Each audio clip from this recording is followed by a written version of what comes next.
Hello, am I live? It says I'm live. It looks like I have sound and everything. Thank you so much for joining me, whether you are here live yourself or if you're on the replay crew. Um, Man, there's so much to talk about. It is crazier than ever. Hit your like button if you don't mind. And make sure you're still subscribed if you are subscribed. And if you're not, please consider doing so. What else? Want to block out that yellow light right there. Let me see if I can do it like that. That's better. What else? What else? Subscribe, turn on your notification bell to ring, and share a video of mine with somebody that you think might like my channel as I make every little thing perfect in my new old studio. Because as you know, if you've been watching, that I've set it up so that I have my live stream studio and my yoga studio. How lucky am I? Seriously. So I really appreciate your being here, Mr. Mark. I've been thinking about you. How are you? So nice to see you. How's your snow situation there in Oklahoma, if you're still in Oklahoma? And how's your doggy situation, if you don't mind my asking, if you feel like answering. If you don't, no problem. So our snow situation here in Ohio is a lot. We have a lot of snow and it's really cold. Let me see what it says. It's probably about 10 degrees. The kids have already had a cancellation for school tomorrow because of the crazy weather. It's 6 degrees and it feels like -10. Extreme cold warning. These conditions are expected by 6 p.m.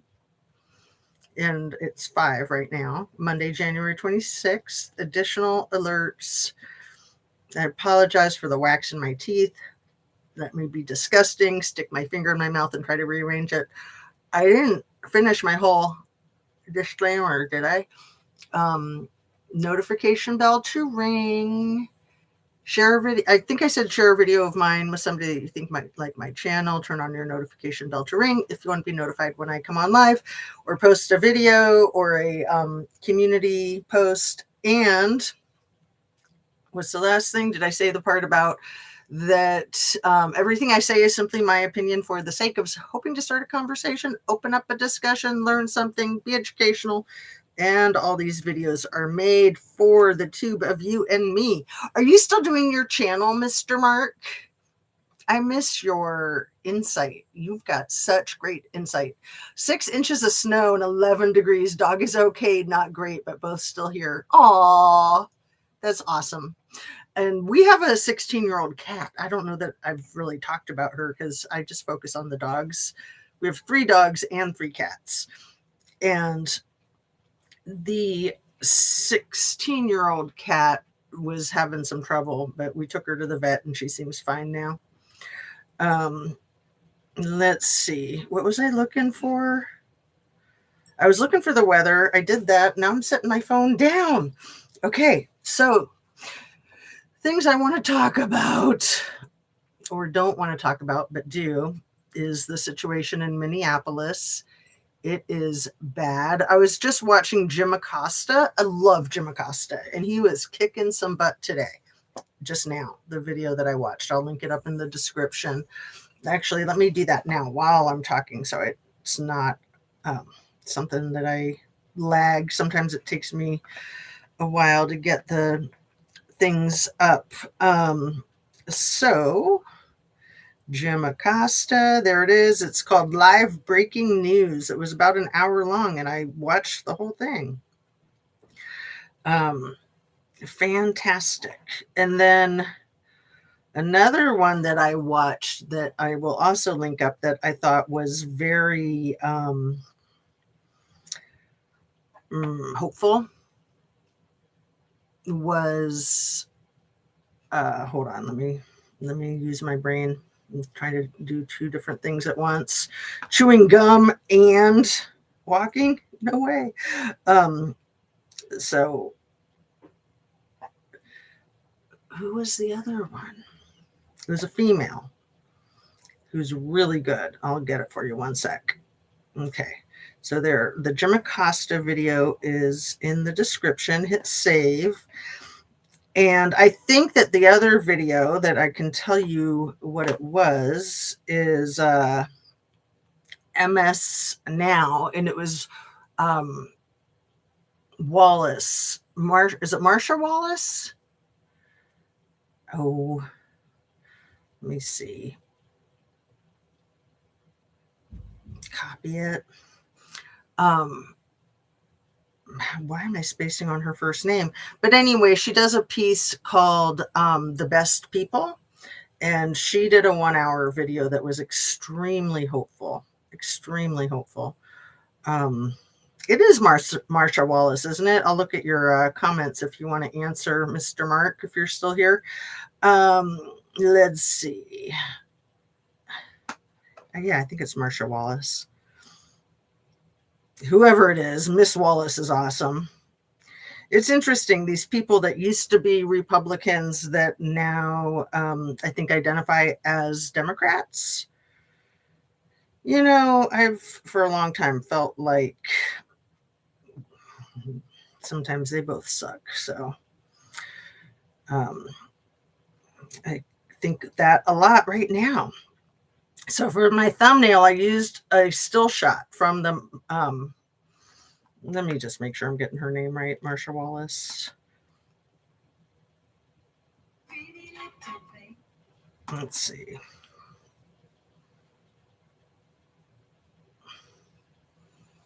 And then I can tell you the name, Nicole Wallace. I'm glad I looked. So I do not like to get things incorrect and then leave them hanging out there in the wind.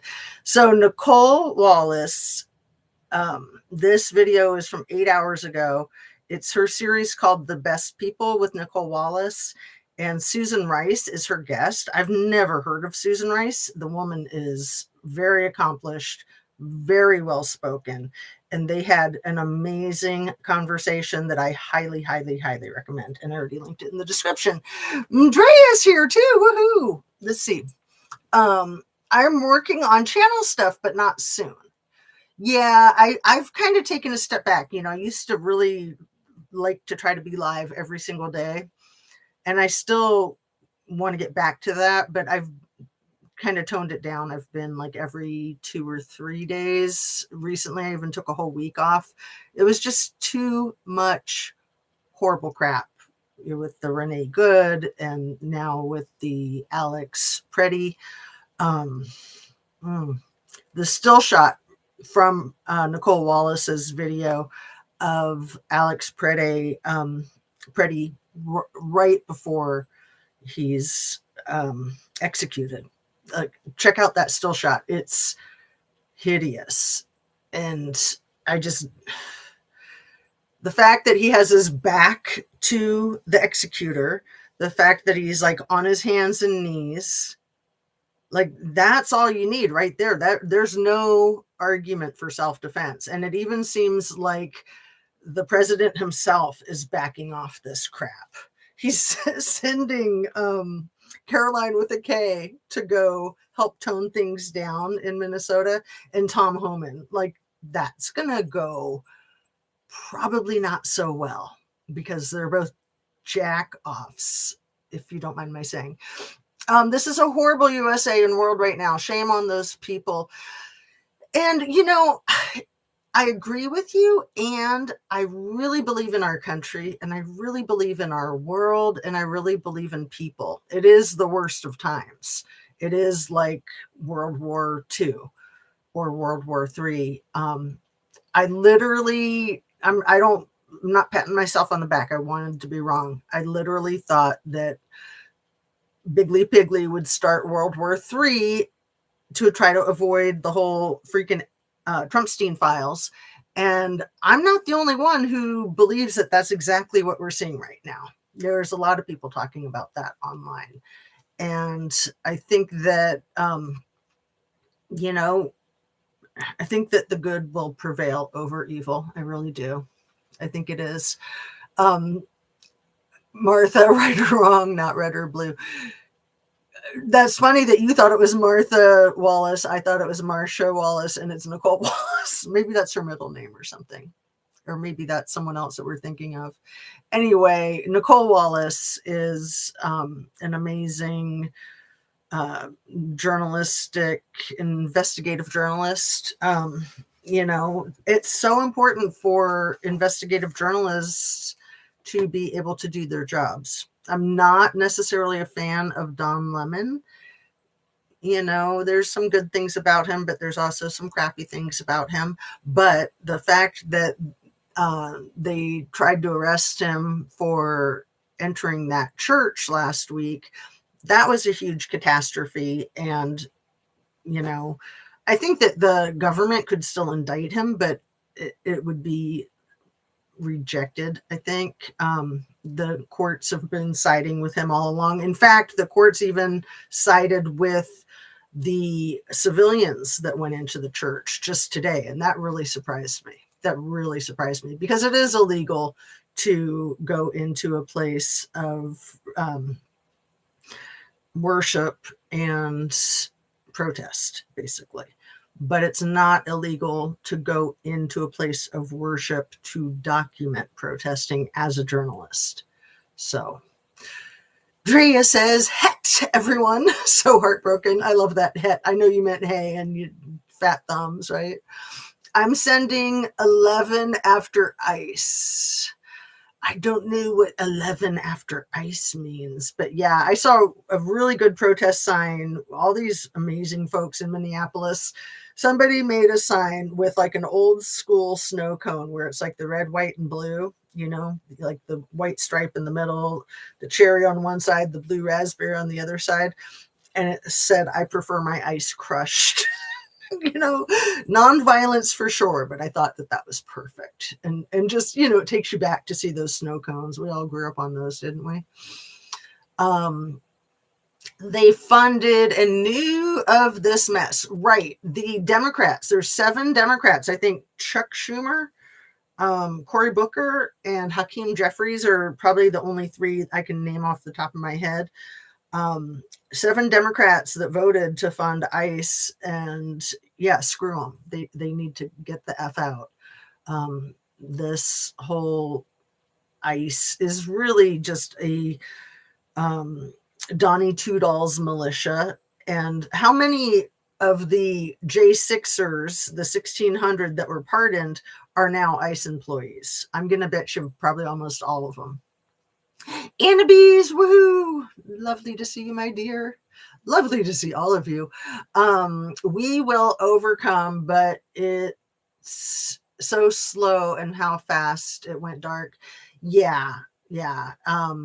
That poor guy, Alex PRETTI, what a nice man. I could just cry. I mean, if you've watched the video, like probably most of us have, I've watched it a bunch of times. To try to see exactly what's going on. There's many different perspectives, different cameras, and, watching it in slow motion and stop action. It was like the ICE people were picking on that woman. Alex was in the street. I think he was trying to block traffic, and then he was directing traffic, I think. I know for a fact he was directing the traffic. But then he saw the ICE agents picking on the woman, and so he ran over to help, and then she got shoved, like a very violent shove, and she was like literally on the ground with her feet up in the air. And there's like, I think another woman there too. There's one person who had just gotten in the car that they're sitting there in their car watching this whole thing unfold, in just seconds. And then Alex puts up his hand, kind of like the stop, like a defensive thing. And then next thing you know, he's on the ground. And then that one guy comes running over and grabs his firearm that he was carrying legally. We all know that. He wasn't brandishing it. And then so they have him disarmed. That's the third thing. He's got his back to the executor. He's on his hands and knees, and he's been disarmed. He's zero threat. And not only does he execute him point blank, I think he unloads his entire shell casings into him. I think he was shot 10 times, if not 12. And I think it was all the same gun, but I'm not sure. And I think that they're kind of identifying who the guy was. I heard today that he's been an ICE officer for 7 years. So he's not brand new, just like the other guy who dusted Renee Good. He had been an ICE officer for 10 years, and he's still doing it. He's still out there on the streets with his PTSD from getting dragged by a car earlier in 2025 and requiring 33 stitches or something. And I think he has 10 years military experience. All that says is that he should be trained and he should be the best of the best. In fact, that guy, Jonathan Ross, is one of the freaking trainers. So you can't say like Cory Booker and Hakeem Jeffries want to say they just need better training. You can't say that. They've had all the training possible. I heard somebody saying, what, give them like 25 years training? Is that what you're saying? Unbelievable. I think you and everyone that believes he's doing everything to distract from the Trumpstein files, yes, exactly, are correct. Rest of the sentence. 11 after ICE, Stranger Things on. Is that from the TV show Stranger Things on? Or Stranger Things? Because I have seen it. My family members watch it, but I don't necessarily watch it. Shame, totally shame. Proud Boys, exactly. The Proud Boys, and then the Oath Keepers, who I think are like Proud Boys on steroids. Speaking of a Proud Boy on a steroid, to jump over to the Columbus case with the Tepe tragedy, Spence and Mo, the dentist, and his amazing wife, executed allegedly by her ex-husband, douchebag surgeon Dr. Michael McKee. All signs point to him being definitely MAGA, maybe a Proud Boy, but definitely MAGA.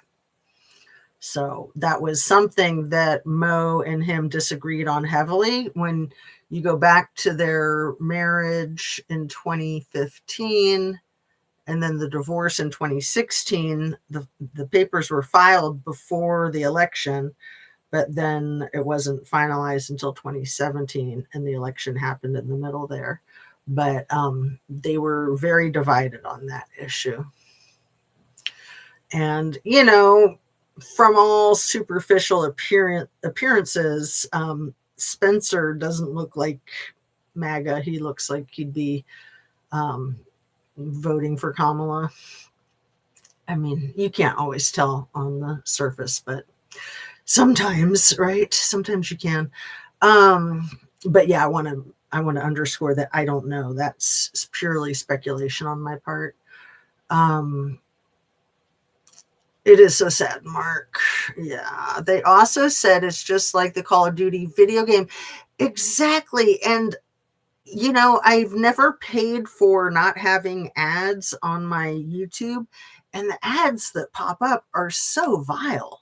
Are they not? Like, they all go to like the apocalyptic crap and the video game crap. And yeah, it's unreal. It's ridiculous. No, the sickos in the head. They are very, very, very sick in the head. And, you know, and I bring up Spencer Tepe and Monique Tepe's executioner because that case is very active. It's very close to home. Basically, it's kind of in my backyard. And domestic violence. I mean, I think of these mofos working the ICE agents as domestic terrorists. And I've always thought that domestic violence is domestic terrorism. So to me, it's all an extension of the same toxic poison. And yeah, too much testosterone. I mean, ridiculous strong man, macho man. It's just like, get real. Get real. Cory Booker, Hakeem Jeffries, and Chuck Schumer all need to go. Anna Bees, I agree. And the 7 in the House who voted for ICE funding. Absolutely. Absolutely. After they shot the guy, the ICE officer said that no value of life. What did they say after they shot the guy? Or are you talking about the douchebag Jonathan Ross after he shot a woman in the face, not once, not twice, but 3 times, who had just said, I'm not mad at you, dude. Couldn't have been nicer. I'm not going to downplay that her the person accompanying her was mouthing off and being provocative, but you don't like shoot somebody for that. But I said this in my last video. I think that he believed that Renee Good's spouse, significant other, Becca Good, was getting into the vehicle when he unloaded his rounds. So I think he was trying to get them both. I absolutely think he was trying to get them both. But then he says effing biatch, like as she's obviously deceased. And he even runs over to the vehicle just to look at her. I'm wondering if he took a picture of her. And then he leaves and he says, oh, call 911 or something like that. Call the ambulance.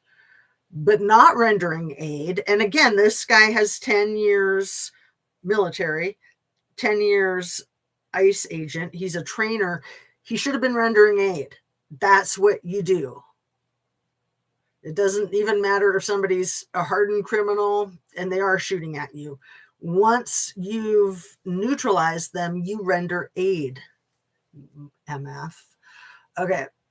One guy said that video game came after they all unloaded on Alex. Yeah. Arrest them all and the admin. Mark, I fully believe that that is where this is headed. Fingers crossed, because the only other, if it doesn't go that way, it's going to go the way of Adolf. And that's where they're trying to take it. And again, I think not only because they're a bunch of fascist asshats, but because Trumpstein files, distract from the Trumpstein files. November election, please agree 100%, stay in lower at all costs. So, yeah, there's not going to be elections if we don't all stand up for our civil rights. I mean, they know that they're going to lose them and they're in the position of power, so they're not going to allow that to happen. But we do have, Mr. Mark, I just learned about, and I talked about it in my last video, I have to look at my notes, as opposed to the 25th Amendment to get the MFR out of there, there's the Article 2, Section 4. Article 2, Section 4 means that you can take out El Presidente, El Vice Presidente, and the entire admin of corruption. Article 2, Section 4. That's what we need, right?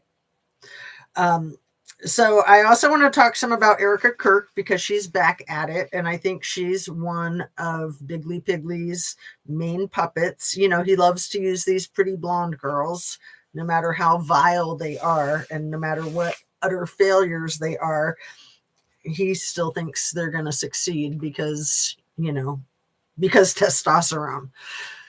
How could you not do what a pretty girl says, right?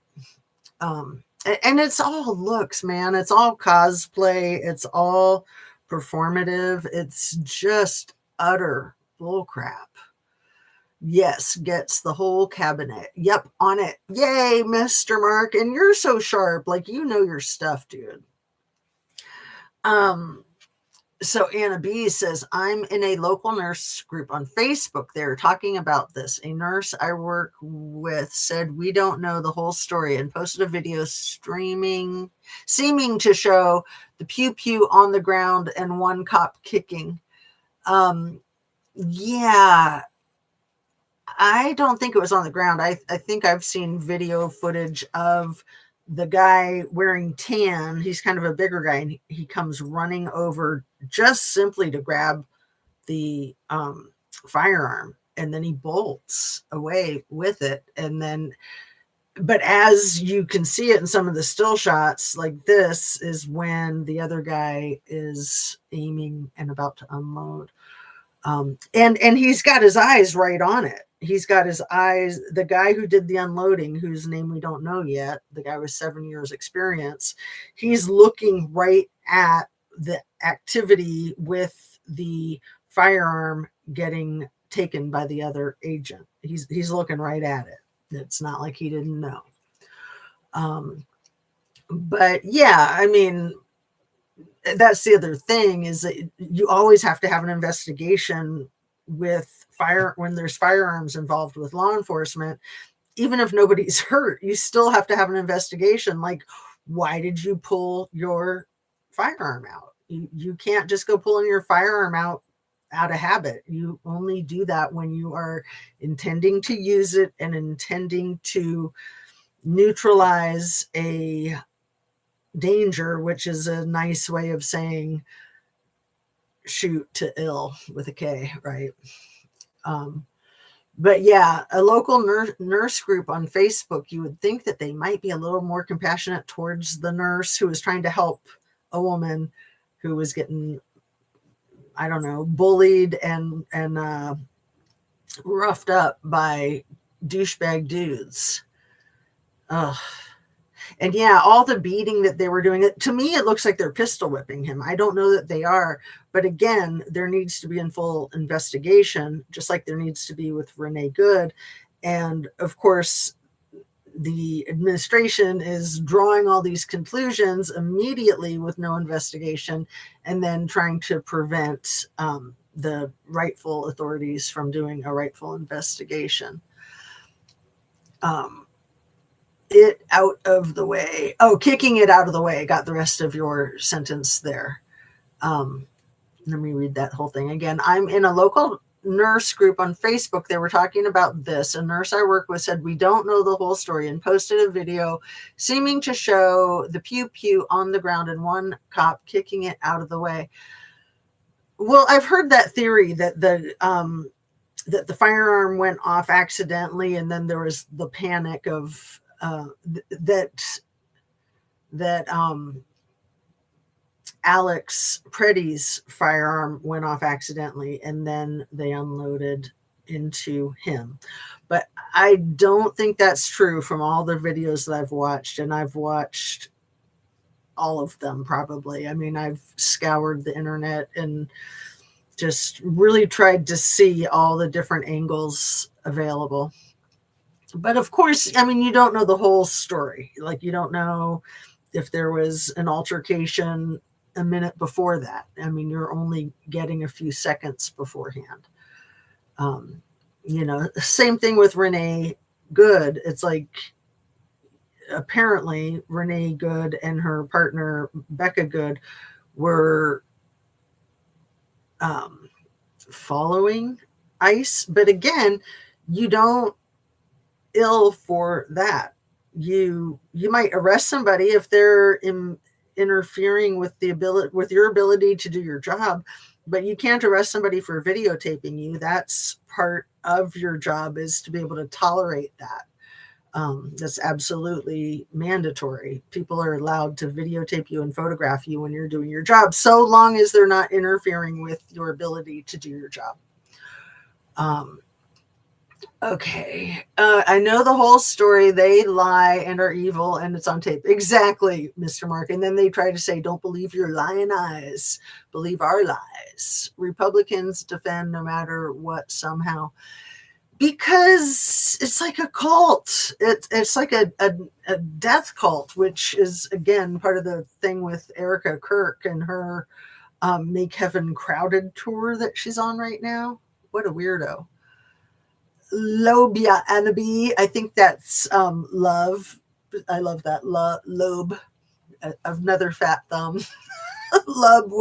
Lobe. Love with a fat thumb. I don't think so either, but there's a video from The Point trying to show that he was holding a pew pew. And we know that he wasn't. It was clearly in his waistband on his back right hip. And the one guy ran over specifically to grab it and then left. The other thing that's crazy is after all of the unloading of the firearm into Alex PRETTI, that they all disband. Like, that's insane. Like, that's crazy. That's not what you do. Absolutely not what you do. Like, they all hauled ass like a bunch of schoolyard bullies. I believe their video was altered. Oh, they're showing an altered video. See, that's so disgusting, because then all the maggots will watch it and go, see, you're just not watching the right video. Watch the one we're watching. ICE is not judge, jury, executioner, and what the kids do wrong to get licked up by ICE. Yeah, exactly. Picked up by ICE. If they're going to try to say that Alex PRETTI was interfering with their ability to do their job, they arrest him for that. They don't execute him for that. Oh, I agree, Jazz. And the nurse who is defending ICE works with me. I'm so sorry that you got to deal with that, Annabise. I've missed you too, Mark. I'm going to see if I send that video to you. Oh, please do, my dear. I mean, it'll make me sick, but I want to see it. I afraid of love. LOL, so low. That's awesome. That's so funny. ICE isn't law enforcement. Ghost, no accountability. Right. They're absolutely not law enforcement. And I don't even think it was ICE that was those officers that did that to Alex PRETTI. I think that was the border patrol, which is different than ICE, I guess. This AI age is scary, isn't it? I know. I hate it. I know. There's a channel that I've seen a couple of times with a guy delivering the information, and it's totally AI. And I've watched it just because it's so creepy, because it's so real looking, like the blinking of the eyes and the breathing. I'm just like, I watch it just to observe how good they're getting at the AI. Whoops, bad fingers. No, it was Homeland Security. Okay, and yeah, I get a little confused, to be perfectly honest about that. Homeland Security, ICE, and Border Patrol. I thought it was Customs and Border Patrol. That's what I had heard, Annabise, but I trust that you know. Oh, Border Patrol is Homeland Security? Well, because Homeland Security, isn't that brand new after 9/11? But Border Patrol has been around for a long time. But I don't know, maybe they merged them or something. Okay.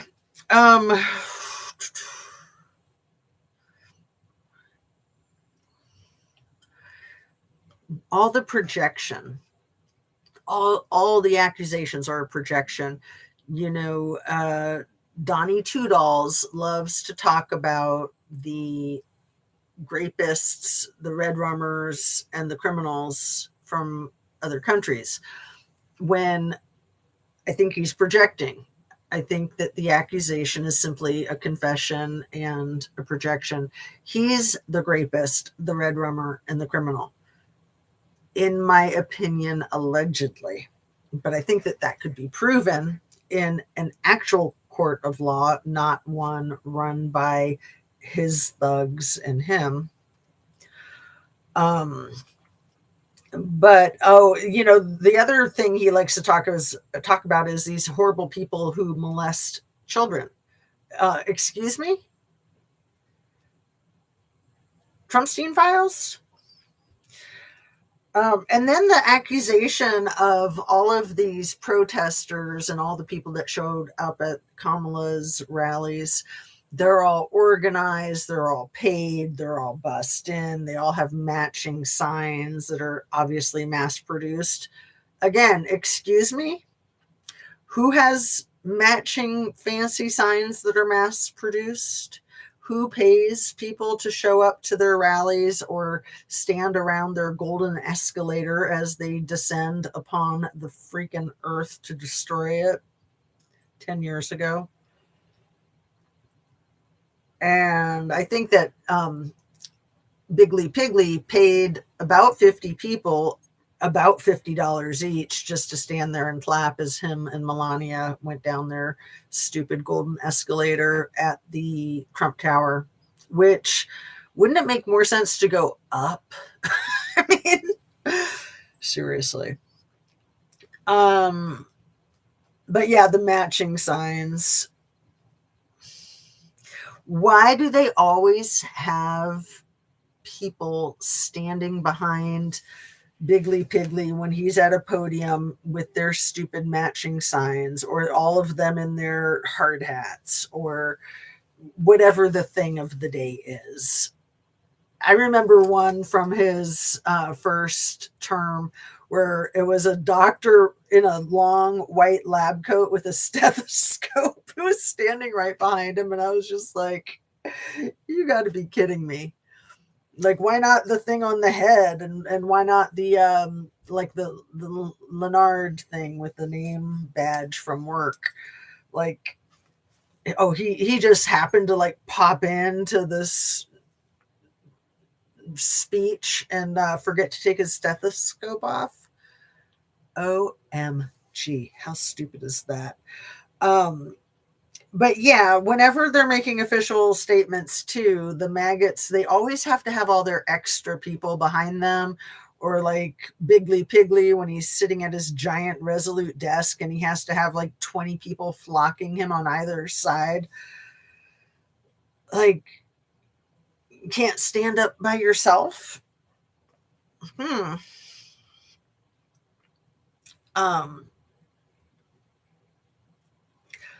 Yeah, what was it? They said Kristi Noem and maybe Stephen Miller said in regards to Alex PRETTI that he looked like he wanted to massacre law enforcement. He looked like he wanted to massacre law enforcement. I would say that that's pure fiction, maybe paranoid delusions, but I don't think that they believe what they're saying. I think they're just making crap up. He didn't look at all like he wanted to massacre law enforcement. He looked like he was trying to keep the peace. 9 a.m. in the morning, the day after a historic strike, the city of Minneapolis shut down. Schools were closed, businesses were closed. It was the largest strike since 1934. I think anywhere in our country, definitely for Minnesota. And that was the day before. And we all have seen the photographs of 50,000 people out in the streets peacefully protesting, magnificently, perfectly. And then the very next morning, Alex PRETTI gets attacked. And I don't think that it's by accident. I think it's by design. I think that they're being told, do extreme things, just like with Doge, they were told to move quickly and break things. That's stupid. It's absolutely stupid. But that's how they want to do things. They want to scare people. They want chaos. Donnie Two Dolls loves chaos. It's like his favorite freaking thing. He's a monster. He loves chaos. He loves destruction. He's been like that his whole life, according to his relatives. Border Patrol. Now I'm not sure. Sorry, you're fine, Annabise. And that's the thing, is that we're all going to make mistakes. We're all going to say things inaccurately, either because slip of the tongue or because we think we know something that we might not know. And it's okay. It's okay to make mistakes. I think it's good to do our best and to keep working at it and to figure out any mistakes that we make and then address them and move forward. Yes, he is all of those disgusting things. What happened to World War? Release all the files and we have nothing to hide. Yep. Trump going to the HE double hockey sticks. So down he goes. Well, and they keep going back to that thing when he said, I don't think I'm going to get into heaven, when he was on camera on Air Force One. And it is ridiculous. It's almost like he's trying to get people to say, oh, what are you talking about, sir? You're awesome. Of course, you'd be the first one in. You'll be ushering all of us in if we're so lucky. But, and it's also kind of like he's making a confession. And it's almost like he's just laying the foundation for him to do all the mayhem that he wants, since he's not going to get in anyway. So why bother? You're right. He loves pretending to be God, Donnie Evil. And, he's got this thing in his left eye. It's like a robot eye. You can see it in some photographs. And I think that it is, I don't know what kind of microchip or what kind of surgery he might have had, but it's like you can actually like see into the left eye sometimes. It's almost like the freaking Terminator. But look for it and you'll see it. It's cray. So how many pages of notes do I have left to go? That was the first page. I have just 2 pages here. I don't think I have any in my little book, but let me see. I might have a little bit.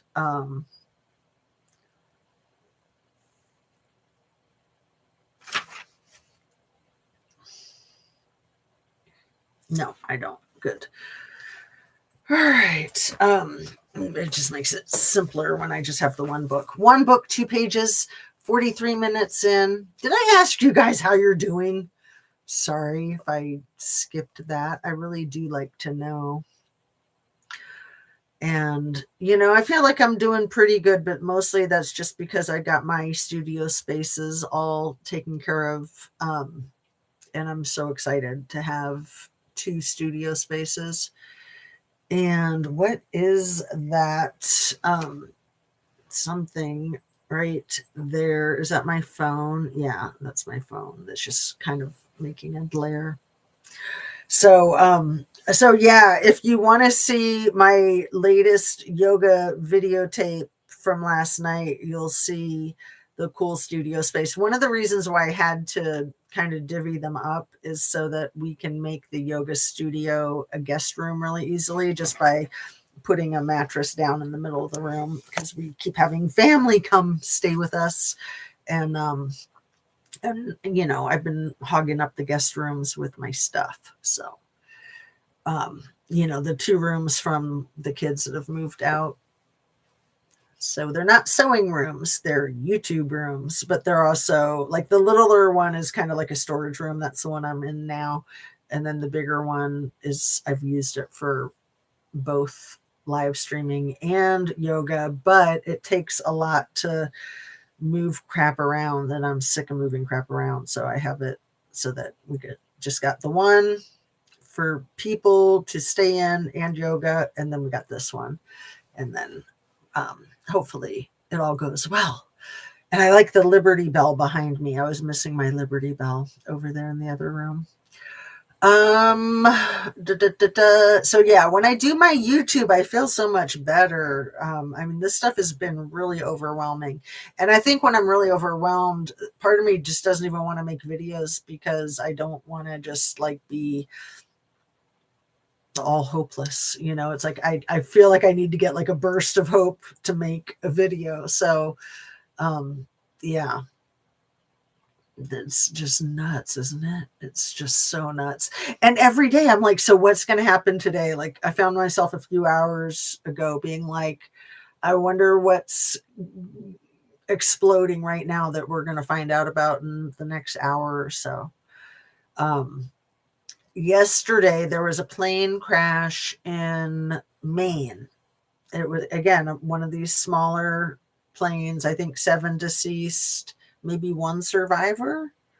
And I think the plane was owned by some attorneys. So I'm wondering if Donnie Two Dolls hated them. And I just think it's really interesting that it was Maine, since Maine has been the next place after Minnesota where they've deployed the ICE agents. They sent them to the small town in Maine where there's like 37 migrants that live there. And that was a few days ago. And then all of a sudden there's a plane crash in Maine. Could be a coincidence. Could be. And, you know, of course, there was the crazy weather yesterday, too. So who in the world would be flying an airplane in this crazy weather?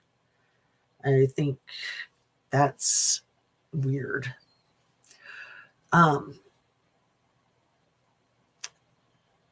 I had a bad morning. Oh, Annabees, I'm sorry. No water because my pipes froze. Things are okay now. Oh, I hope they didn't burst. That's the worst. I know when I was younger, we would always leave the water like dripping overnight, like a heavy drip, so that the pipes wouldn't freeze up and burst. But nowadays, I think that there's like better insulation on them. Man, that sucks. I'm glad that it's okay now. I'm moving in. Send the address. LOL. Oh, you're so cute, Mark. You're funny. I know. I'm really, really happy with the spaces, you know, how I do my little art therapy with all my colors and such, my decor. And I got all these plants. Oh, and the pumpkin. And I've got a little wad of Christmas lights over here that are kind of burning out. You can't really see them too well. You know, I like to do all these little finishing touches. Yeah, you can hardly see them. They need new batteries. But my Gabby Petito pumpkin, my JusticeAtooZ, the most important, and then one of my little globes. And you can't really see, there's a cool kind of like an Asian thing back there. See that? Yeah, it's just like right out of camera. I can kind of make it so you can see it, but then see, I don't like to have that kind of glare. So there, I'll leave it like that. Then you can kind of see it. And then what else? Well, I love this thing. This thing I got at Menards a long time ago on sale, and it had been not in my set for a while. And then these little pillars, aren't those the cutest? They're bookends. And I don't usually have them displayed so well where you can actually see them. And I really like them. So I don't use them as bookends. I just use them as decor. And then the plants, like the little succulent dangling and these fake plants. Oh, so much fun. And then, of course, the squirrel and the wiener dog. Wiener dog, there you are. Okay, enough of all my decor. Isn't it so cute, though? And then the colors, you know, I like to have a nice range, but especially like the kind of like the burnt sienna range, and then like the cobalt blue range. I like to make sure that I've got a little bit of both of those. But enough about my home decor habit. It is like I'm like a home decor junkie. If I'll just confess, that's like my rug of choice. Much better than the other more more detrimental to your health rugs of choice. I still have your hat and space background fabric. That is awesome. Yeah, in my yoga studio, I have 2 of those space backgrounds. They're kind of like outer space, but with the jellyfish. And see, I bought those at my favorite home decor store. And they were having a clearance on them. So I bought a whole bunch and then used a couple of them as prizes. I think there was one other of those they sent out, but you might be the only one that won one of them. I have 2 of them. So yeah, I might have only bought 3. And I still use the 2. But yeah, I know you were going to make a cape out of yours. Let's see. No, I don't think it burst. Oh, good. Yeah, the pipe. Oh no, Anna B, I'm very sorry. That is scary. Spare rooms. I claim one. It works like that. LOL. I know. I still have your hat and space background fabric. It is very cute. Okay, so now let's go back to my 2 pages of brilliant note taking. Melania's I want to see her unauthorized biography.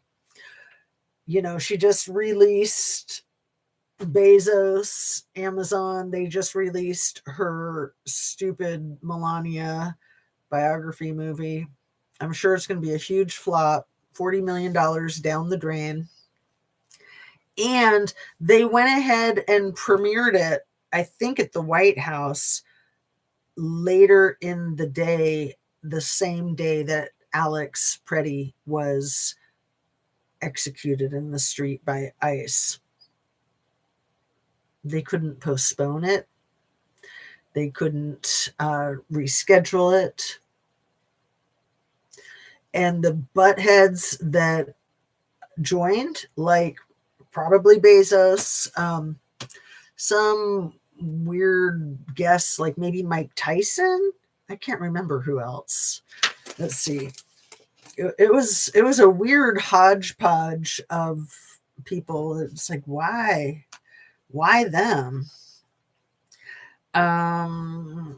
Let's see.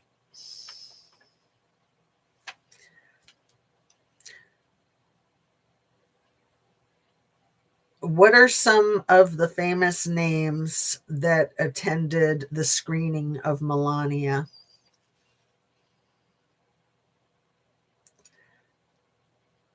Star-studded. Oh, well, of course, Donnie and Barron, Tim Cook, Andy Jassy, who's like the Amazon CEO, Mike Tyson, Queen Reina of Jordan, Tony Robbins, and film director Brett Ratner. So the guy who directed the film that has been accused of hurting children. Is that the guy? Business leaders, fashion, media. Okay, so here's some more people. I won't read all their names, just the ones that I know. But the Zoom CEO, New York Stock Exchange CEO, AMD CEO, Amazon MGM Studios head, a famous photographer and famous designer, fashion designer, and personalities. Erica Kirk was there. Aw, how sweet. Influencer Link Lauren, I've never heard of, and singer Jonathan Cain, that I've never heard of. I'm pretty sure Mike Tyson was there, but hilarious that Erica Kirk was there. She is such a piece of crap. Let's see. Okay, so the royalty is the Reina of Jordan, Saudi Arabian royalty, and Fiat heiress Ozzy Agnelli and Georgiana Rodriguez, who's another conservative influencer, I guess. So maybe was Mike Tyson there? Let me see. Was Mike Tyson one of the famous people that attended the screening of Melania?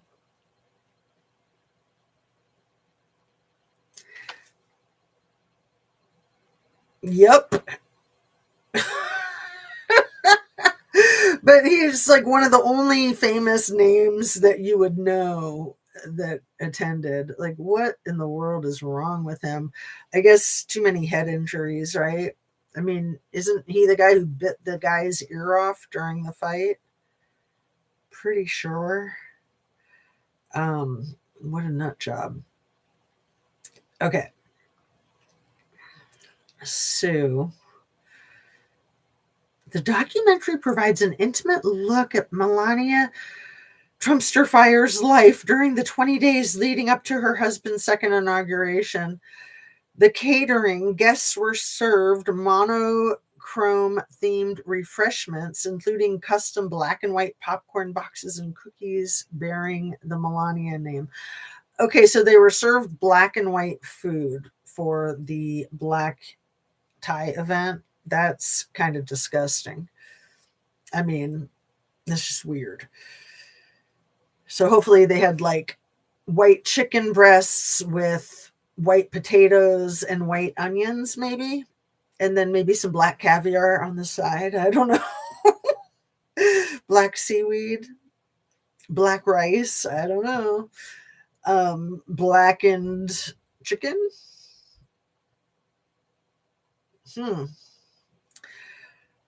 Controversy. The screening drew some criticism for its timing, occurring amid national tension and civil unrest following a fatal shooting by federal agents during protests in Minnesota. The documentary is scheduled for a public premiere at the Kennedy Center later this week with a global release on January 30th. Okay, there's January 30th is also Monique and Spencer Tepe's wedding anniversary, their 5-year anniversary. Not that that has anything to do with it, but I was just like, what else was January 30th? But so later this week, they're doing a premiere at the Kennedy Center that I'm sure they will try to pay people to show up at. They'll try to like bribe people and blackmail people. You better show up or we're unredacting your name in the Trumpstein files, right? Mike Tyson bit Holyfield's ear off. Yeah, like how is he not in jail for the rest of his life? Like that is like something a wild animal would do. Didn't he go to jail for just like a year or two? Because he's so freaking loaded. Just has the dream team of attorneys, probably like Johnny Cochran and who is that disgusting guy that represented Scott Peterson? Mark, what's his name? Who is that disgusting guy? Let's see. I gotta block that light. It bothers me. But then I knock stuff down. It's just me. It's just my weird habits. It's my OCD. Okay. What is his name? The attorney who represented Scott Peterson, Mark somebody. Garagos. There. That's his name. I knew it. I just couldn't think of it. It was under too many stupid crap from what's been going on these last couple of weeks. Like I'm amazed I can remember so many of the names of the crap that's been going on for the last couple of weeks, but it's super important to me. So I try. Everything black, dark devil, LOL, death is my name, eat. Yeah, I mean, I really believe that all of these people in the Trumpstein files are really into the Titanic RA stuff. I think Erica Kirk is into the Titanic RA stuff. I think that's why RA was the name of her orphanage or whatever, the Romanian Angels. If you've seen the symbol that they use for it, it is not at all angelic looking. It is really dark looking. And RA is the initials of ritualistic abuse. And like in the therapy world, it's referred to as RA. It's not even normally said. But I don't think that the Romanian Angels was called RA just out of a coinky dink.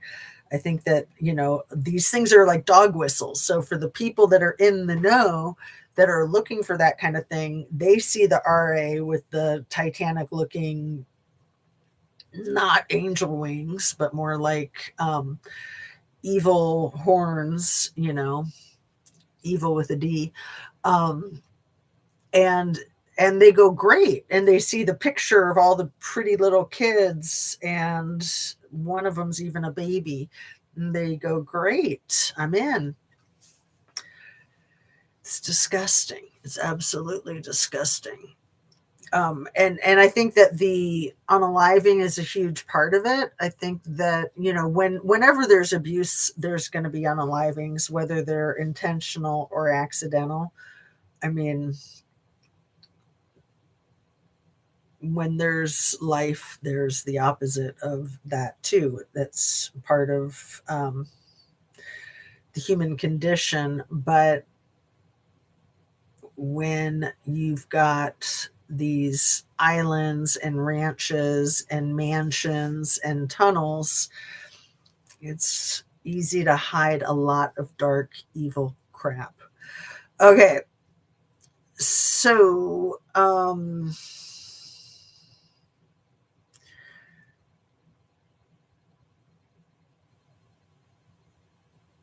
why does ICE not have uniforms?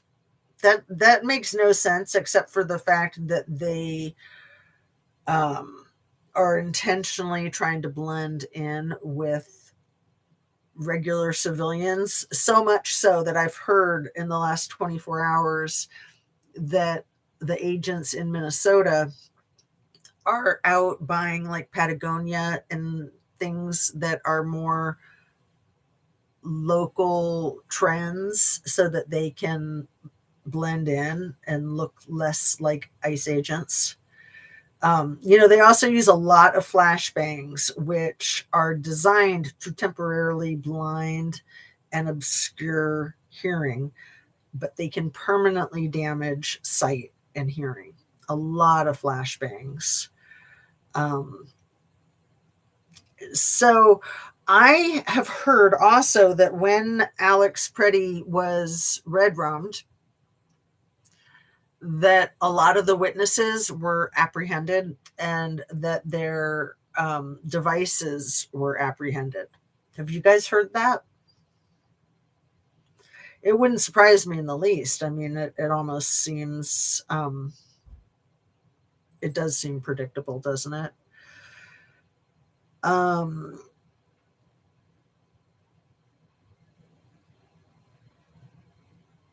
Yeah, here's the quote that I was quoting earlier. Looks like a situation. This is again was Kristi Noem and I think Stephen Miller. Looks like a situation where an individual wants to do maximum damage and massacre law enforcement.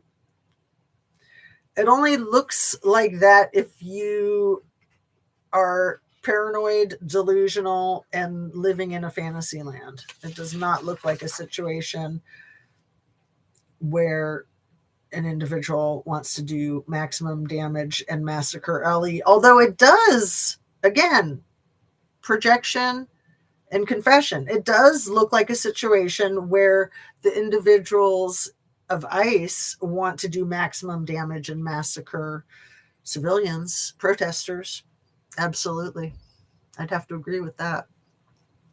ICE are not legit. They break laws, change plates, are masked. No other agency or law is masked. It's disgusting. It's absolutely disgusting the way they mask them up. It's just gross. Again, the only people employed in the law enforcement field that I know of that wear masks are the executioners. And that's exactly what they are. I agree, they have the green light to do what they're doing. They not only have the green light, they're being paid big bucks to do what they're doing. They probably get bonuses if they, can scalp people, put their heads on a stick, like in Lord of the Flies? We haven't talked about Kylie yet today, have we? We always want to talk about Kylie. So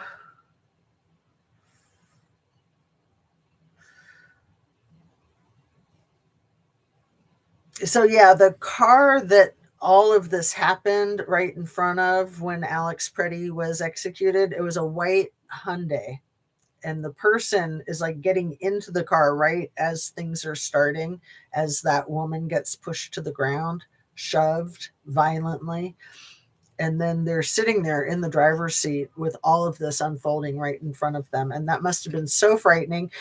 My guess is that after the ICE agents all bolted from the scene, leaving a deceased person in the middle of the street, I don't know what happened next because I haven't seen any videotape of the rest of it. But when they apprehended witnesses, I would imagine that they apprehended the woman in the white Hyundai, especially because she would be easy to ID. I can't remember if her license plate is in that video or not. But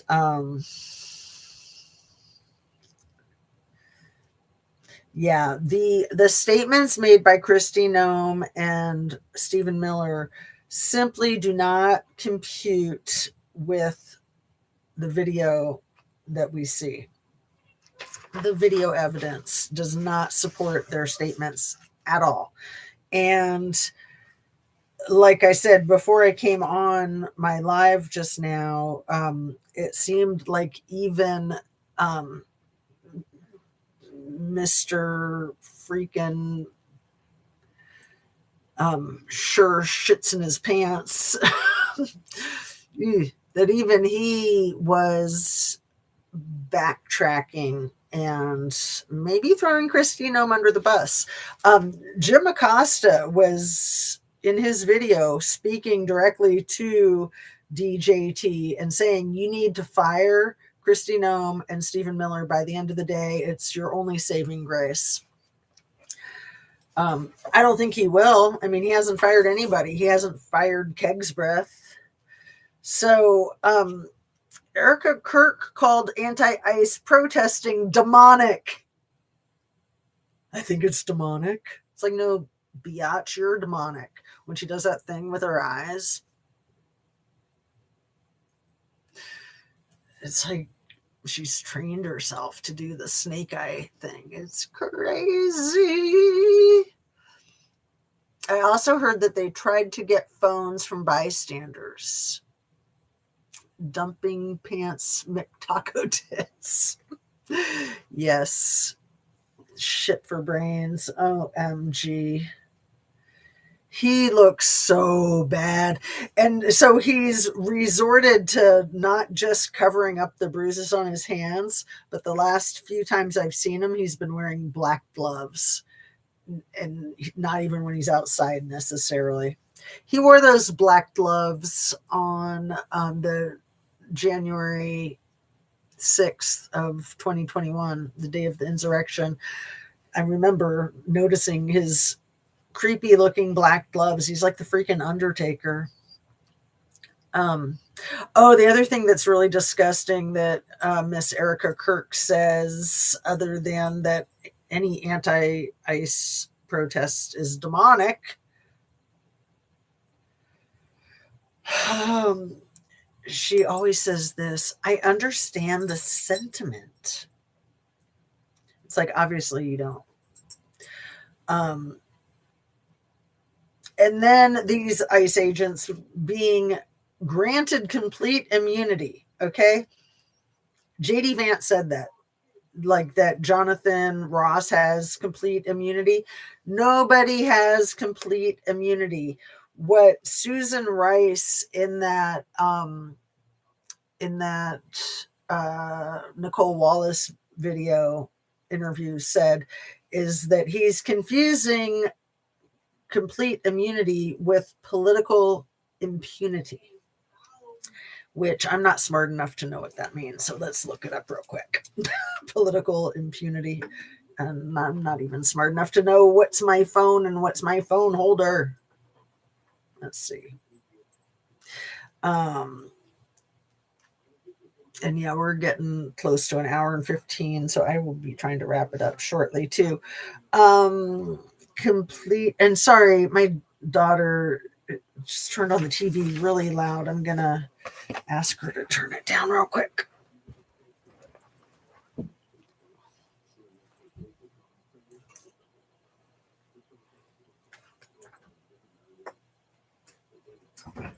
Hey, sweetie, can you turn it down, please?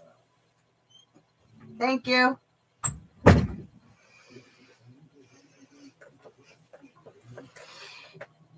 Alrighty.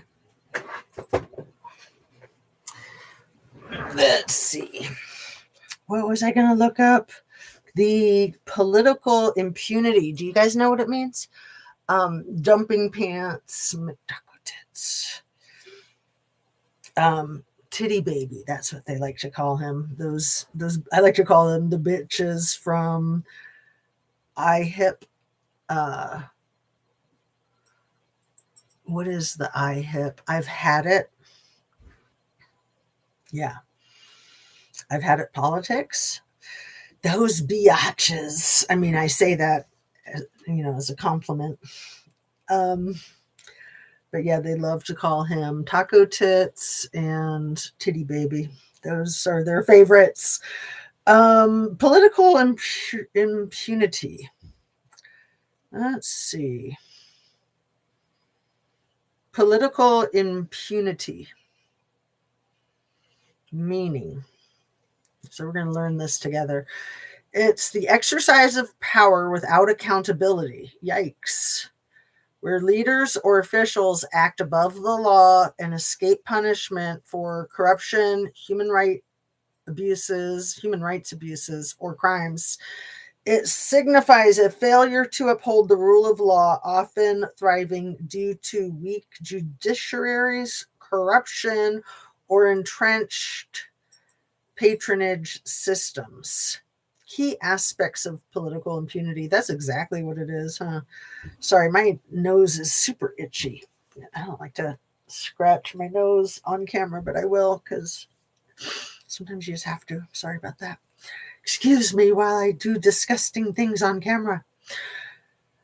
Lack of accountability. Perpetrators are not subject to investigation, prosecution, or administrative proceedings. Dimensions of abuse. It manifests through unaccountable governance, human rights violation, economic exploitation, conflict, and environmental damage.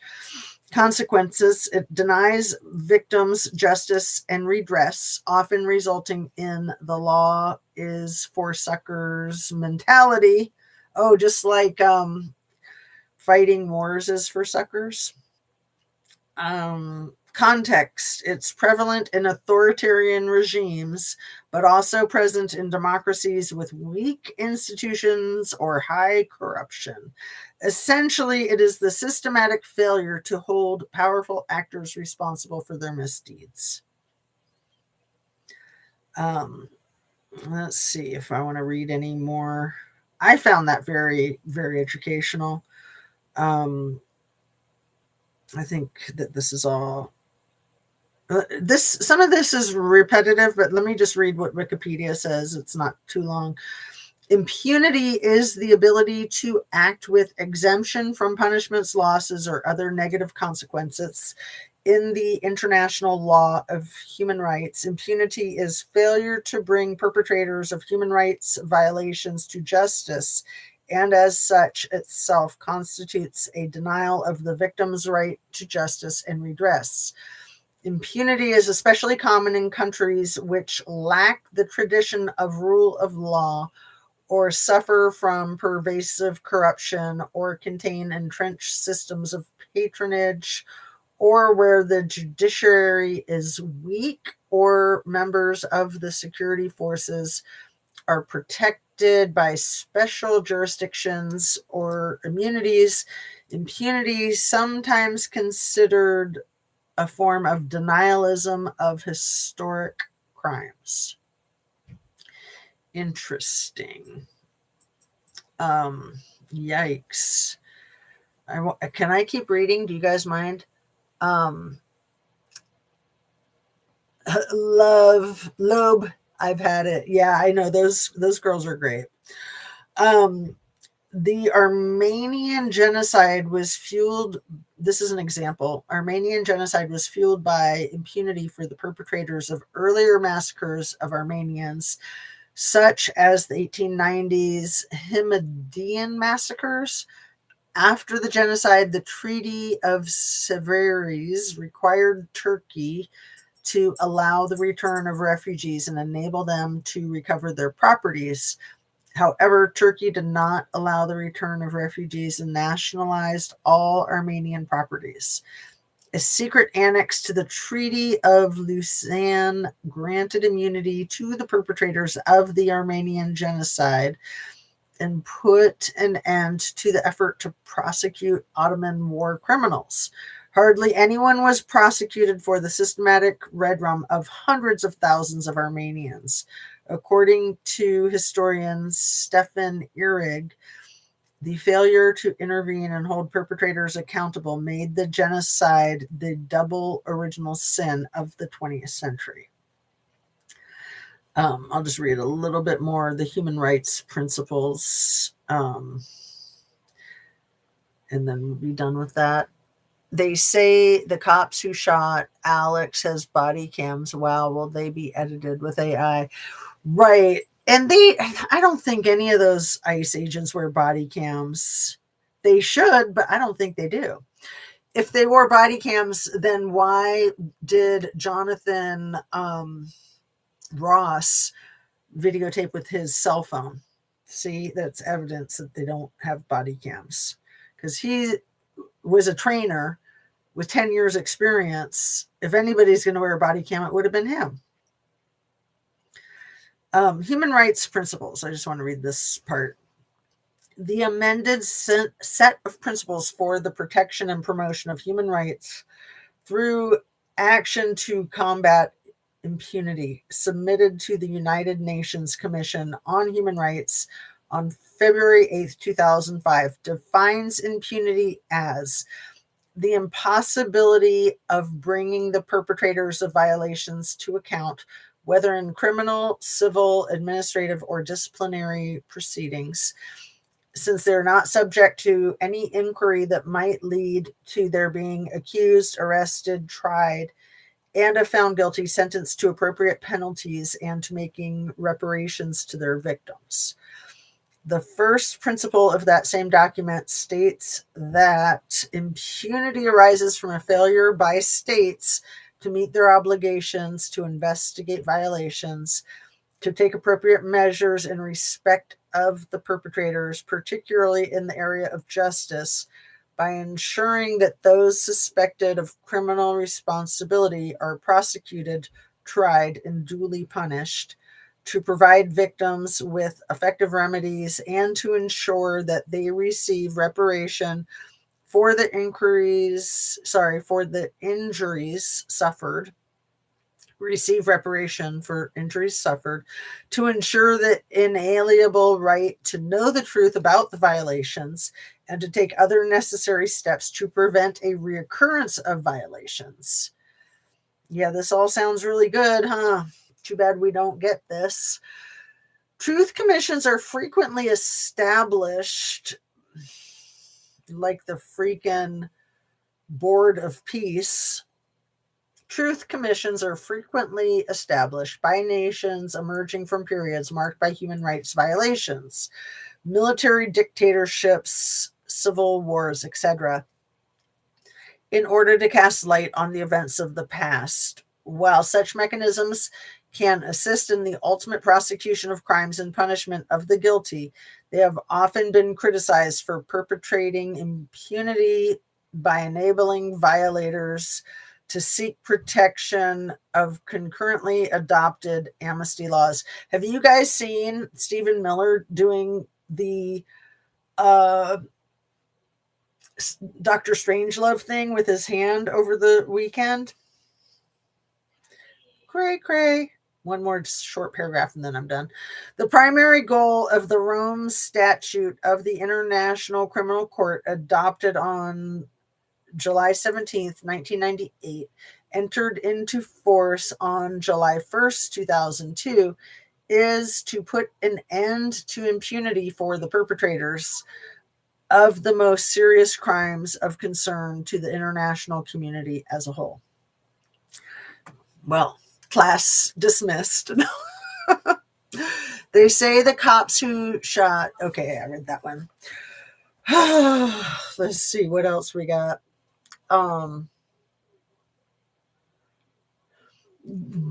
Biggly Piggly said that Renee Good was executed for being disrespectful, basically, in my opinion. She deserved it because she was being disrespectful, which is pretty much how he thinks, in my opinion. So I was going to share with you guys a little story about my own experience with a police officer who thought that they had that complete immunity or political impunity. I think I might have shared this story once before. So it was somebody that didn't like me, that was a police officer in uniform in their cruiser. And when they drove by me, they flipped me off like this because they had somebody in their passenger seat that they didn't want to see it. And I thought, man, it's too bad I don't have the Google glasses where it would be videotaped, or too bad I'm not wearing a body cam or a GoPro or whatever. I thought right in that moment, I thought if I did have that, that person would never work in law enforcement again from this day forward. But I slept on it. I shared the information with my husband, and, you know, he works in the same field. And then the next day, I talked to a city official and reported it. And the city official said, you need to report that to the city manager. So I did. I tried. But I wasn't able to talk to the city manager until the following day. So the flipping off happened on a Wednesday morning, about 10:30. Thursday, and this is going back like 10 years. Thursday, the very next day, was when I talked to the city official. And then I left a message for the city manager and got a return call Friday morning. So I spoke with the city manager Friday morning. And then on Monday, the officer who did that, their supervisor that they were sleeping with in the department got fired. So at the time, I wasn't going to credit myself with that happening. You know, I thought, who knows? It could be anything because these people are cray-cray and they do all kinds of stupid stuff. But then as years passed, of course, hindsight's 2020. And I'm like, yeah, what are the chances of that? So the officer that did that was a sergeant. And the supervisor that they were sleeping with that got fired was a chief, and that had promoted them into being a sergeant. And the day that the chief was fired or resigned, got themselves resigned, that same day, their love affair was over. It was very sad. Sad. Remember when Donnie Two Dolls used to say that all the time in his first term? Sad. So, yeah, just funny.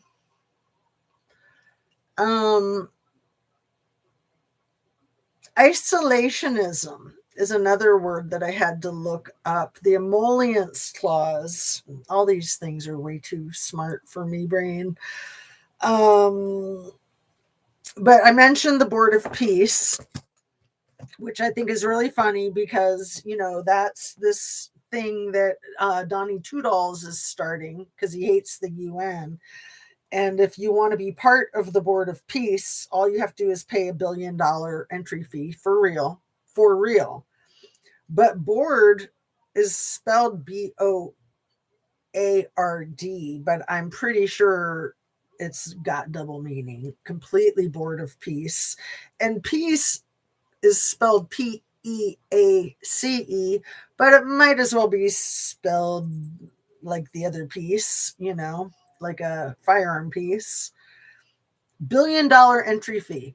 Oh, and who else is Board of Peace? The Middle East and Daddy Vladdy. They've already paid their $1 billion. They're already Board of Peace. Seriously. It sounds like I'm making crap up. Like it's so cartoonish. But so before wrapping up, I want to mention that the government seems to be shutting down some people's live streams out there on the streets of Minnesota. How could they do such a thing? How could they have the technology to interfere with somebody's live stream? And why would they want to do that? Why don't they want the information to be accessible on the interweb? But yeah, I believe it. And before I wrap up, I wanted to talk more about the Tepe case because I've barely talked about it at all. But I'm also wanting to share with you guys about isolationism and the emollients clause. I did look up isolationism earlier because I'm trying to learn stuff. Emollients clause. What does that say? Emollients clause.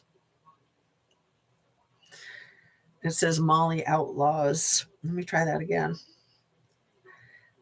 Emollients clause. Okay, it did it that time. U.S. Constitution contains 2 emollients clauses designed as anti-corruption safeguards to prevent federal officials, particularly El Presidente, from accepting gifts, payments, or benefits from foreign or domestic governments without congressional consent. Yeah, whatever. Whatevs. Tuck to the hand because the face ain't listening. That's what Donnie Two Dolls says. They aim to ensure independence, prevent foreign influence, and restrict undue influence from states or Congress. Key aspects of the emollients clause: bars any person holding office of profit or trust under the U.S. from accepting any present, emollient, office, or title of any kind, whatever, from any king, prince, or foreign state without the consent of Congress.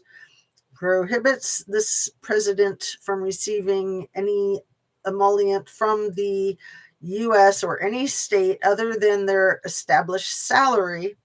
I thought he wasn't even accepting his salary because he's so rich he doesn't need it. Ensuring they cannot be bribed or influenced by financial perks. Well, good thing we have all that, right? Whew. Of course, I'm being sarcastic. Definition of emollient: historically and in recent litigation against President Trump, what?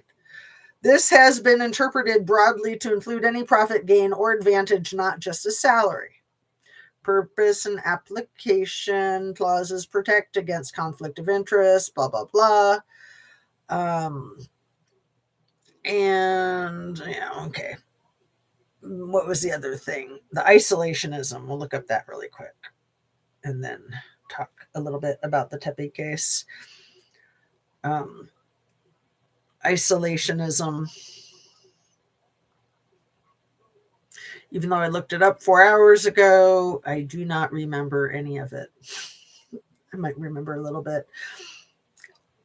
The definition is a policy of remaining apart from the affairs or interests of other groups, especially the political affairs of other countries. So yeah, the isolationism is really where Donnie Tudals has taken America out of the UN and out of all these peace agreements, which is exactly what every freaking domestic violence perpetrator does to their victim. Look at Barry Morphew. Took Suzanne out to Colorado before doing what he did because he could have never gotten away with it in Indiana. And Monique Tepe was moved to Virginia. I think it was Roanoke, Virginia, with Michael McKee in her first marriage before she became Monique Tepe. She also never took his last name. I think her last name is like Saborski or something like that. I believe it's Polish. And she never took Michael McKee's last name, but she took Spencer's last name readily. And then they had kids pretty readily too. I mean, she would have been like 34 when they got married 5 years ago, and Spencer would have been 32 when they got married. And they had kids right away. I'm sure, your biological clock, tick, tick, tick. And those kids were in the house in the next room when the surgeon, Dr. McKee, erased their parents off of the face of the earth. I would just wonder how jealous he was of the fact that they had kids. I would imagine it was very triggering for him that she took Spencer's name when she never took his name. But again, the kids, people say that the kids are 1 and 4. They were technically 1 and 4 at the time of the Red Rooms that was almost a month ago on December 30th. But they were actually, to be exact, 17 months old and almost 5 years old. So they are 18 months old and 5, the two kids. The 18-month-old is a little boy. The little girl is 5 years old. And I say that because there's a huge difference between a 1-year-old and an 18-month-old. And there's a huge difference between a 4-year-old and a 5-year-old. And the fact that they're so much more further along developmentally than 1 and 4, being 1.5 and 5, I just think is something to consider. And to consider, I'll put a link to it in the description, the GoFundMe. I had questioned if those kids really needed a GoFundMe account, and I've looked into it, and I think that they do. Spencer's father is an attorney in Cincinnati, very successful, has his own firm, and I think that they're both, overall, they're working class families, basically, other than Timothy Tepe being a high-powered attorney in Cincinnati. So I want to encourage people, if they feel moved, to contribute to the kids' GoFundMe accounts, because those kids are going to need a lifetime of therapy. They are being raised by family members. They're in good hands. They're both oblivious to the events that happened that day. allegedly. I mean, they were trapped in that room for a long time, screaming and crying. And probably the little boy had a very full diaper. Hopefully, just number one and not number two, because that can get very gross very fast. You know, for all of us that are parents, we know that the overnight diapers get huge, especially once you stand up and start walking around, which even though they say the 1-year-old was like trapped in his crib the entire time, you can bet your bottom dollar that he was standing up and jumping up and down and screaming and crying. So, he also could have gotten a massive rash from that. And the 5-year-old, unable to help her little brother, completely wondering what's going on. Why are we not being tended to by our mommy? And who knows how long they were awake. They weren't rescued until 10 o'clock. The Tepes were unalived at 3:52 a.m. Little babies wake up in the middle of the night and they wake up early in the morning. So Spencer typically woke up well before 6 o'clock to start his day. And I would imagine that the little kids probably woke up, let's just say 6 o'clock. That would have been 4 freaking hours that they were locked in that room. So my point is that they remember, that they're always going to remember that. Not to mention that as they get older, they're going to learn what really happened to their parents. And let's just hope that the justice system does a good job with this surgeon, who I just think he very surgically went into that house and did what he did, very surgically deleted these people off the face of the earth with such precision, hardly missing a beat with the way he had his work schedule lined up as his alibi. I have heard rumor, and this is not verified, but and I'm trying to remember what channel it was where I heard it, because it was a very reliable channel, that he actually slipped into one of the basement windows, which could be how he gained entrance into the home.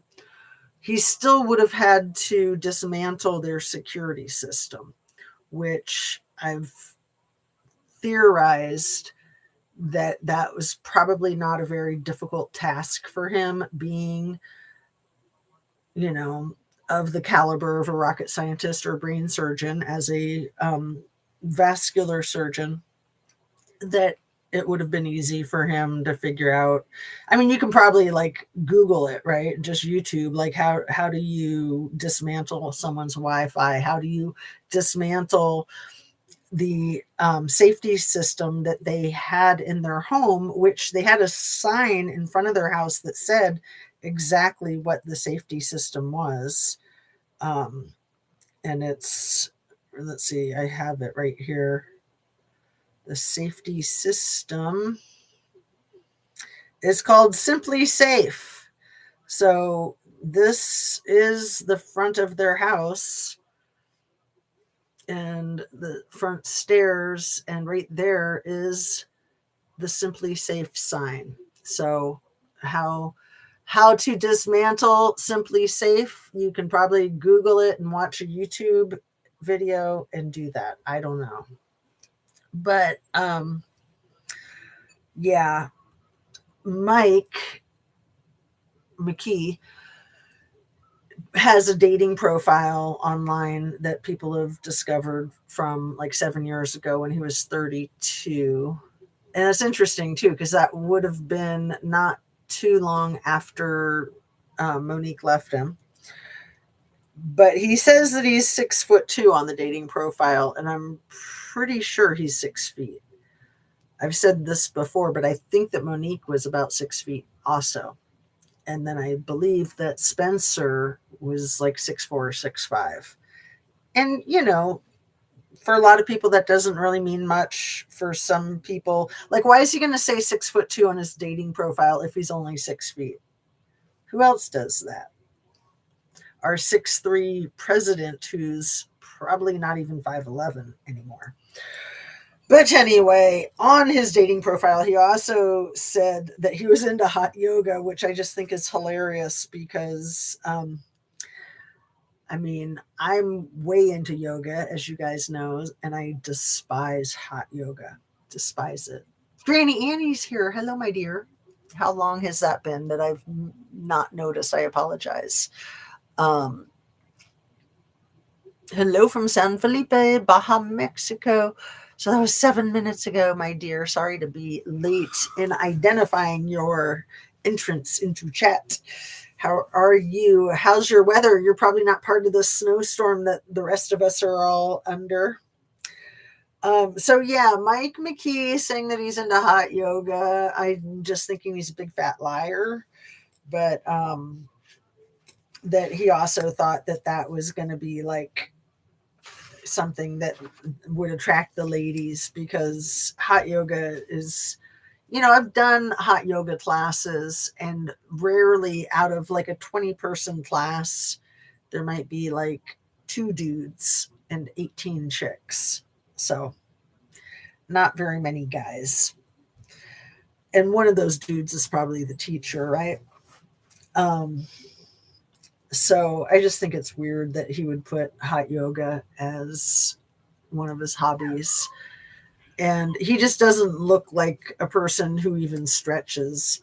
He looks like a person who probably mainlines steroids. I don't know. I guess that's how you do steroids, isn't it? You do them with a needle. Ugh, gross. I never think about that because, you know, when I need steroids for something medical, I think that it's usually like a pill. Of course, sometimes it's a shot. Like I've had problems in the past with a knee or a hip and have had a steroid shot. And it does really give you moon face, and it really gives you anger issues. For anybody who has or hasn't had a steroid shot or taken steroids, I was so glad when my doctor mentioned that you're going to have anger issues for about a week. It was when I had a steroid shot in my knee, and I'd never been told that. And I had had steroid shots before, and I was like, interesting. And then that week, I was seriously having anger issues, and I was like, man, I'm so glad she warned me.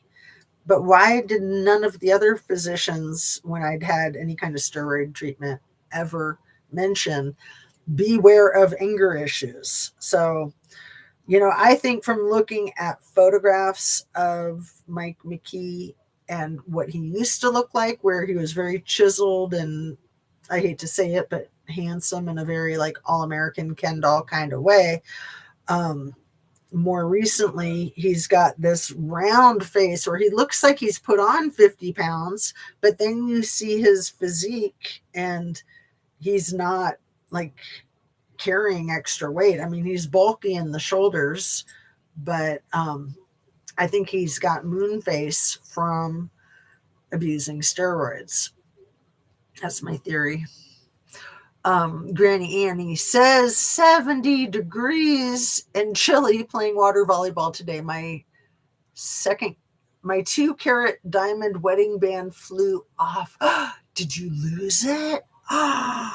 With the tear in your eye. Yikes. Powder supplements can have roids too. I don't know. Can they? Let's see. I bet they can. Because I know you can take it in pill form, and that would be powder just like compacted. Are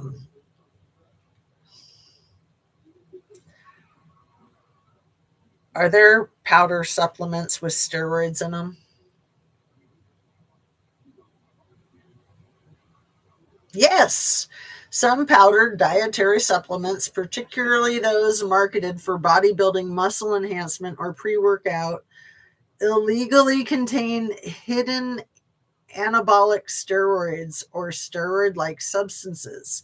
The FDA and researchers have found that these products often contain undeclared ingredients, including designer steroids, and can cause serious adverse effects such as liver damage, kidney failure, hormone disruption, and shrunken junk. It doesn't say that, but we know that, right? I added the shrunken junk. Yeah, I'm glad that you asked that, Annie, because I had no idea. And it's weird that they would like put them into supplements and then not put that on the ingredients because it's illegal, but they know that people that are looking for that will find it and they'll figure it out. You know, word of mouth is the best advertisement. Moon face, and I had 10 steroid pills to clear up a rash. OMG, almost raged at slow customer at checkout. I stayed home for the rest of treatment. That's hilarious, my dear. That's so funny. Females get super defined from a steroid. Not much workout needed. Well, I should try it then. No, I'm just kidding. I always think of Linda Hamilton from Terminator. Was it Terminator or Terminator 2, where she was in prison and was doing all the pull-ups and lifting weights, and then she was chiseled, absolutely chiseled. She'd been in that TV show called Beauty and the Beast, where she was just like very Pollyanna. Linda Hamilton chiseled in Terminator or Terminator 2.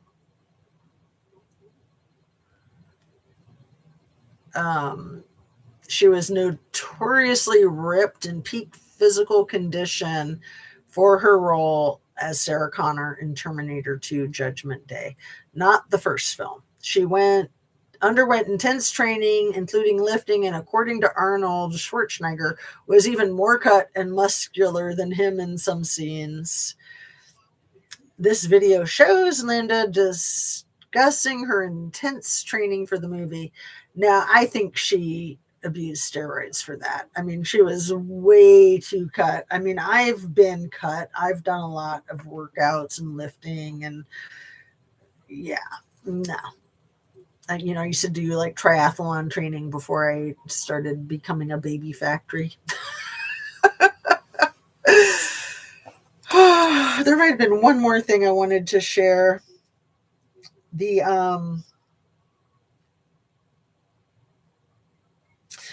Yeah, that might be it. We've been on for almost 2 hours, an hour and 47 minutes. We should probably wrap it up, my lovely viewers. Thank you so much for being here, you guys. Again, whether you're here live right now in this moment or you're on the replay crew, you are just as important on the replay crew. Of course, it's lovely to converse with you guys and to touch base, and so happy to see Mr. Mark coming up out of the clear blue. It's been a while, Mr. Mark. And Granny Annie, lovely to see you, my dear, and the rest of you, Annabees and Drea. Am I missing anybody that was in chat? Please speak now or forever hold your peace.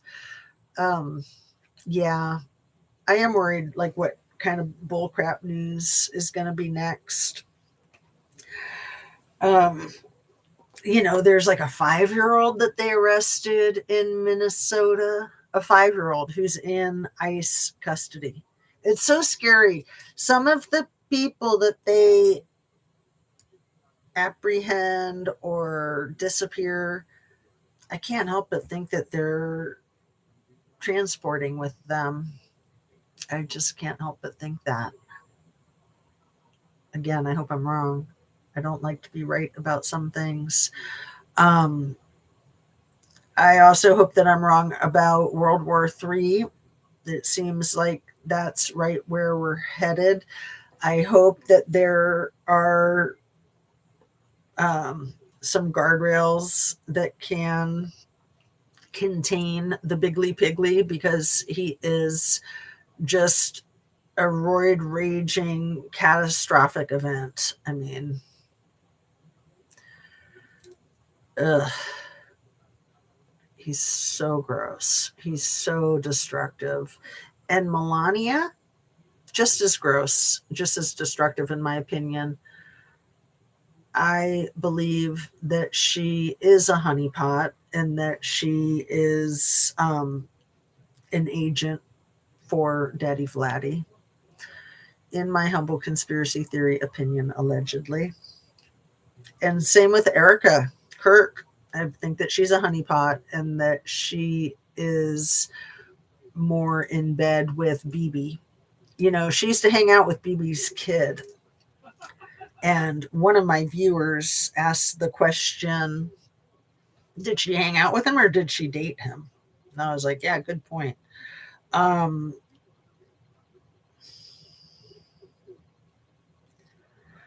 Who is Bibi Netanyahu's son that Erica Kirk was friends with?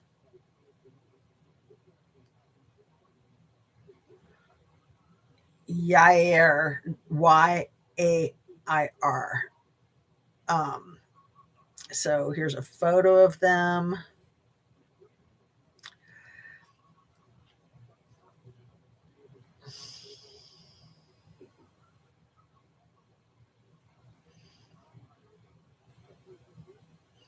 Well, that's not the photo of them together. Let's see.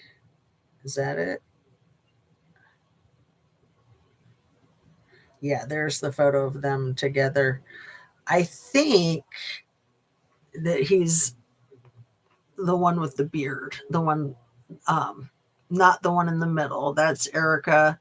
And then I think the guy with the beard is Netanyahu's son. Yair. It's like Y. And then Tyler Boyer is the other one. So it's Yair. And the post is from 2019, before she was married to Charlie.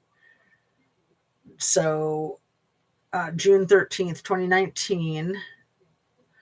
And it says, introducing the Arizonian Israel Public Affairs Committee. Happy to welcome Yair Netanyahu to State 48. Oh, isn't that so sweet? There they are again. I'll just show you guys one more time. I'll hold it that way. Sorry for the glare. I think that's the BB's kid. And then that's the guy who posted it. And then, of course, that's the Queen Bee herself, the future first female president of the USA. Fingers crossed. No, I'm just kidding. Of course, that would be a disaster. But she was going to be in charge of like all of the news. Biggly Piggly wanted to appoint her to be queen of all news, of all stations. So nothing could go on the news without passing through her demonic approval. How crazy is that? Like, what training does she have? I mean, she did study, I think, international affairs and political science, I think, at Regent University. I think it's called Regent University, the one that's like a lot of people from the Heritage Foundation. It's in Denver, Colorado. I think it's called Regent. And that's where both her and Lindsay Halligan went to school. And then she transferred to a school in Arizona. Lindsay finished her bachelor's there. They were both studying the same thing. They were both studying political science and international affairs. And now I think Erica has her doctorate degree in biblical studies or some theology type of thing. And Lindsay Halligan obviously is a lawyer. She went to law school then in Miami, which I wonder if she might have worked for a modeling agency. Maybe she was a scout. I don't know. Erica was some kind of casting director for a modeling agency and acting agency in New York. And she like instantaneously became a real estate agent for that. Corcoran, I think, is the name of the real estate group that deals with all the fancy places, you know, like the Trumpstein types of places. So let me see if I'm getting that right. I think it's Corcoran Realtors. Let's see. Real estate agency in New York that Erica Kirk worked for.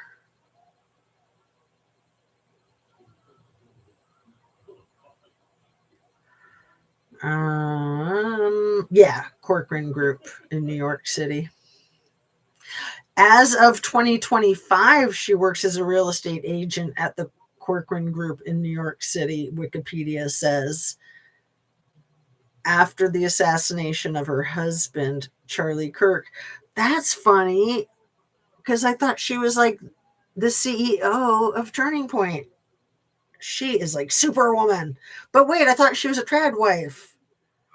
Does she take her babies to work with her?